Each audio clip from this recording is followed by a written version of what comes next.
내 친구들 자식 중에 너만 결혼을 안 했더라. 넌 대체 언제 결혼하려고 그러니? 친구 아들은 대기업에 취직했대. 넌 취직 안 할 거야?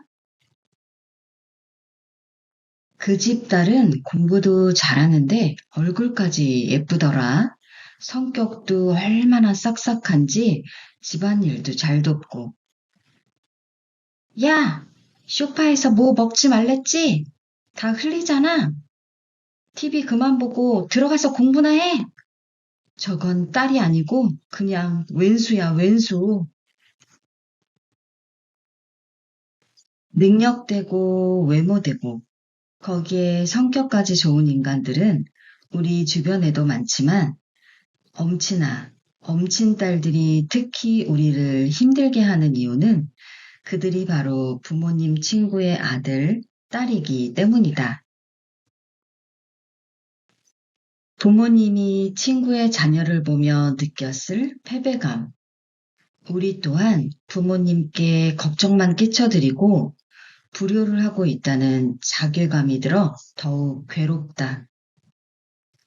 우리는 모두 약점을 가지고 있다. 엄마, 아빠라는 약점. 부모님도 우리와 똑같은 인간이라는 점을 기억한다면 부모님의 기분을 이해 못할 것도 없다. 부모님도 젊은 시절 우리와 똑같이 자신과 또래들을 끊임없이 비교하며 괴로워했을 것이다. 난 왜 쟤처럼 잘생기지 않았지? 난 왜 쟤처럼 똑똑하지 않지? 난 왜 쟤처럼 돈을 못 벌지? 그렇게 젊은 날을 다 보내고 나이가 들어선 그 비교의 대상이 자식으로 넘어온 것뿐이다. 저 집 자식은 보약을 사줬다는데, 저 집 자식은 손자를 낳았다는데, 저 집 자식은 돈을 잘 번다는데, 작은 것부터 큰 것까지 비교할 거리가 넘친다. 자신을 비교하고, 자식을 비교하고, 그 다음은 손자를 비교하고, 아마 죽을 때까지 계속 할 수도 있을 것이다. 인간은 자신이 행복한 이유를 찾기보단 불행한 이유를 찾는데 평생을 허비하고 있다. 이것도 일종의 마조히즘일까? 그런데 왜 하필 부모님은 다른 사람도 아닌 친구의 자식과 우리를 비교하는 것일까? 부모님의 입에서 마크 저커버그는 페이스북으로 돈 많이 벌었다더라. 넌 뭐니? 같은 이야기는 들어본 적이 없다. 더 잘난 인간들이 있는데 왜 유독 친구 자식들이 부모님을 괴롭게 하는 것일까? 마크 저커버그는 물론 엄청 부럽기는 하지만 우리를 괴롭게 하지 않는다. 정작 우리를 극심한 질투심에 휩싸이게 만드는 건 바로 나와 동등하거나 나보다 조금 못났다고 생각했던 사람들이다. 평소 나보다 안 예쁘다고 생각했던 친구가 엄청 멋진 훈남 애인을 데리고 나왔을 때, 나와 비슷한 고민을 나누던 입사 동기가 집에 갈 때 보니 고급 외제차를 타고 가는 것을 봤을 때, 우리는 미칠 것 같은 질투심을 느낀다. 우리는 이나영이 원빈과 결혼했다고 해서 미칠 것 같은 질투심을 느끼지 않는다. 빌 게이츠가 가진 엄청난 부에 잠 못 이루지도 않는다. 우리를 미치게 하는 건 나와 동등한 사람들이라 믿었던 이들이 가진 나에게 없는 것이다. 애초에 넘사벽은 동경의 대상일 순 있지만 질투의 대상은 아니다. 그러니 부모님을 괴롭히게 하는 게 다른 사람이 아닌 친구의 아들, 딸인 게 이해가 되고도 남는다. 비슷한 수준의 사람끼리 서로 비교하며 네가 잘났네, 내가 잘났네, 도토리 키재기하며 사는 게 인간의 세상인가 보다. 이 모습을 저 높은 곳에서 보는 이가 있다면 어떤 생각을 할까? 아마도 이런 생각을 하지 않을까? 아이고, 의미 없다. 타깃은 절 불행하게 만든 장본인입니다. 이름은 엄친하고요. 꼭 좀 없애주세요.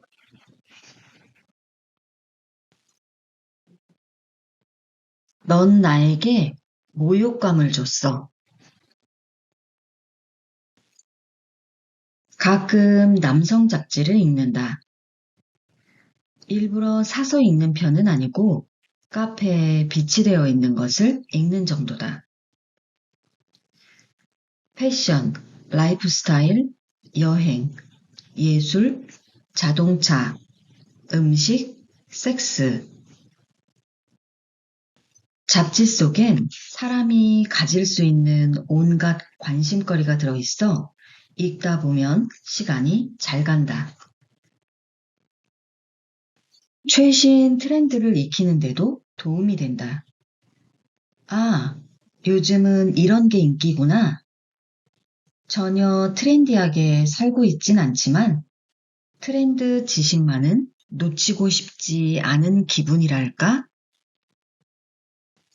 그런데 흥미롭게 모든 섹션을 읽고 나서 잡지를 덮으면 이상하게 공허하고 씁쓸한 기분이 든다. 커피를 너무 마셔서 그런가? 아니다. 잡지를 읽는 내내 마주하게 되는 이런 문구들 때문이다. 애써 꾸미고 싶지 않은 날. 무심하게 걸치기 좋은 블랙 카디건. 120만 원.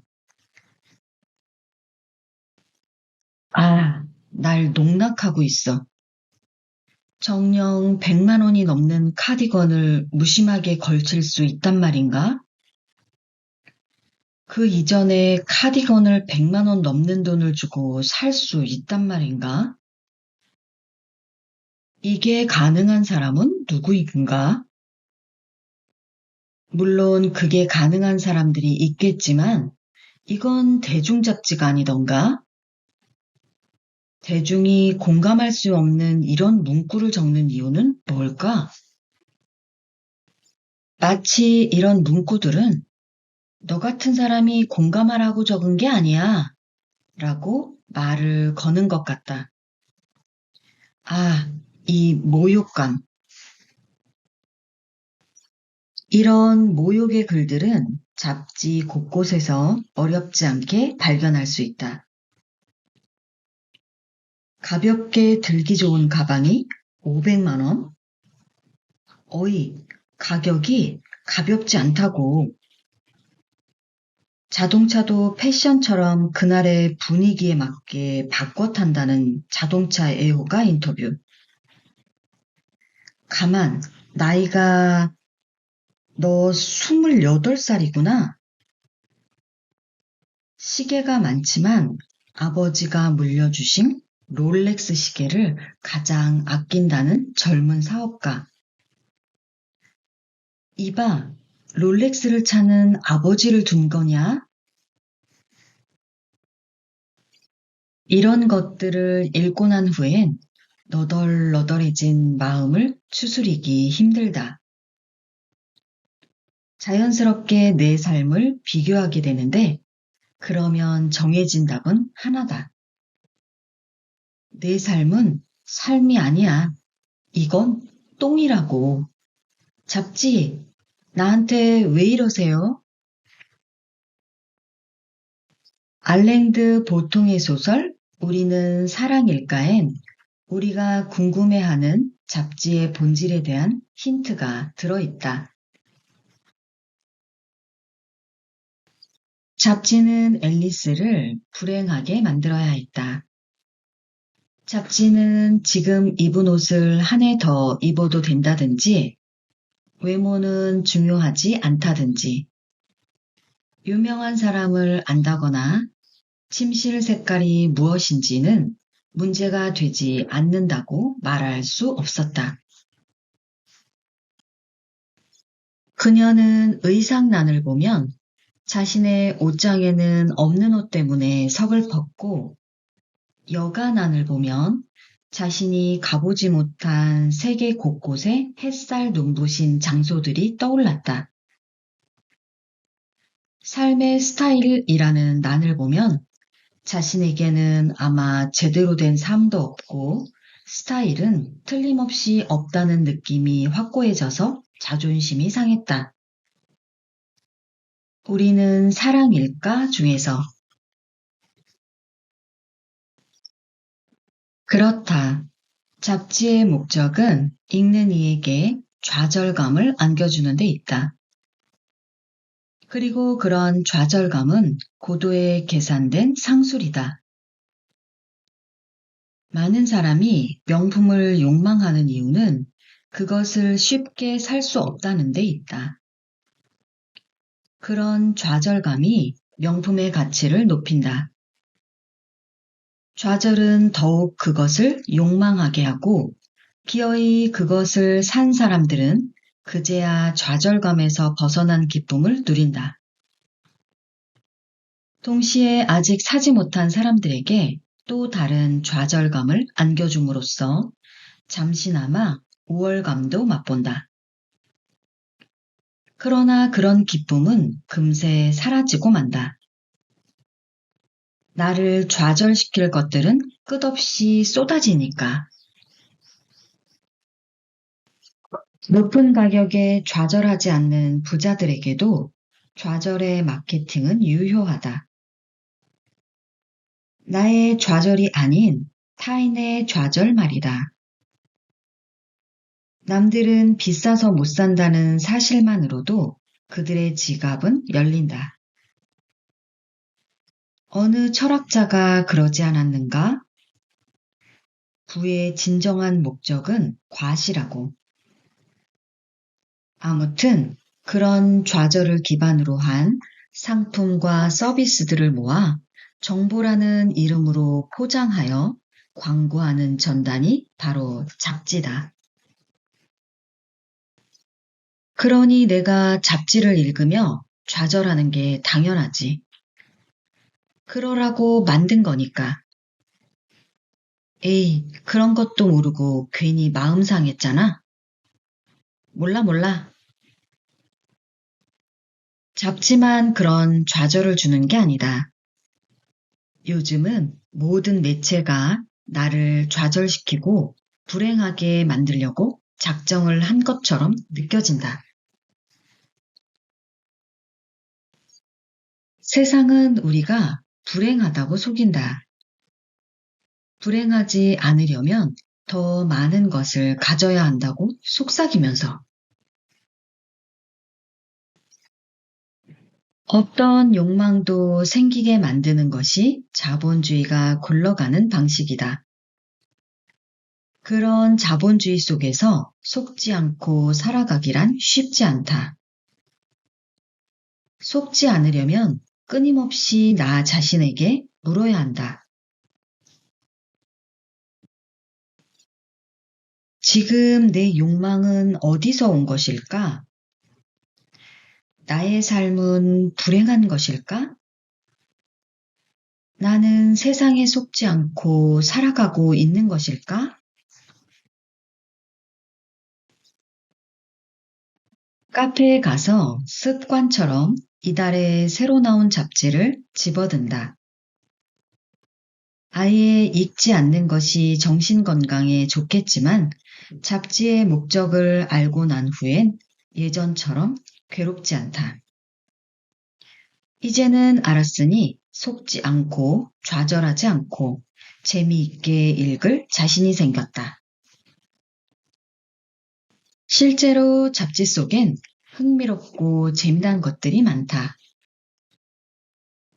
이런 것들이 미끼인지도 모르지만 미끼만 먹고 달아나는 물고기의 마음으로 잡지를 펼친다. 난 그리 호락호락하지 않다. 넌 나를 좌절시킬 수 없어. 페이지를 넘긴다. 유행 지난 꼴불견 패션이란 칼럼에 눈이 꽂힌다. 한 스타일리스트가 워크 부츠는 유행이 지나서 꼴불견이란다. 이런, 작년에는 머스트 헤브 아이템이라며. 내가 산 건 1년짜리 머스트 헤브 아이템이었나? 머스트의 뜻을 알기나 하는 거야? 아, 속았다. 나를 능멸하다니. 말리지 마라. 내 이놈의 잡지를 그냥 확. 다 같이 보는 잡지라 찢을 수 없어서 제자리에 꽂아 놓았다.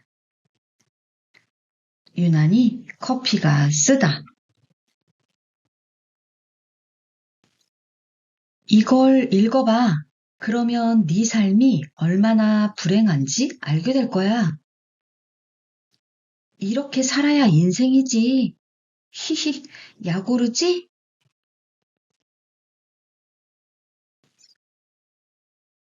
뜨거운 여름 밤은 가고. 화창한 날이었다. 산책을 하고 있는데 내 앞으로 20대로 보이는 여성 한 무리가 까르르 웃으며 걸어가고 있는 게 보였다. 뭐가 그렇게도 좋은지 덩달아 기분이 좋아진다. 그런 그녀들을 지나치며 문득 이런 생각이 들었다. 아, 싱그럽구나. 싱그럽구나? 조금 놀랐다. 사람을 보고 싱그럽다고 생각하다니 내가 확실히 나이가 들었나 보다. 내가 그녀들과 같은 또래였다면 싱그럽다는 표현을 썼을까? 아니, 여자들을 오직 예쁘다와 안 예쁘다로 구분하던 나의 젊은 시절을 생각하면 그런 표현이 나올 리가 없다. 나이가 드니 같은 걸 보아도 다르게 느낀다. 나도 싱그러운 시절이 있었다. 그때는 나와 내 또래들이 싱그러운 줄 몰랐다. 이렇게 젊음으로부터 멀어지고 나서야 젊음이 싱그럽다는 사실이 보이기 시작했다. 사람들은 잃고 나서야 그게 좋았다는 걸 깨닫는다. 나도 싱그러움을 잃어버리니 싱그러운 것들이 좋아졌다. 그래서 최근 집에 식물을 몇 개 들였다. 지금보다 더 젊을 땐 자연이나 식물에 통 관심이 없었다. 학교에서 수목원으로 소풍이라도 가면 도대체 이런 재미도 없는 곳에 왜 우리를 데려다 놓은 것인지 화부터 났다. 뭘 보라는 거야?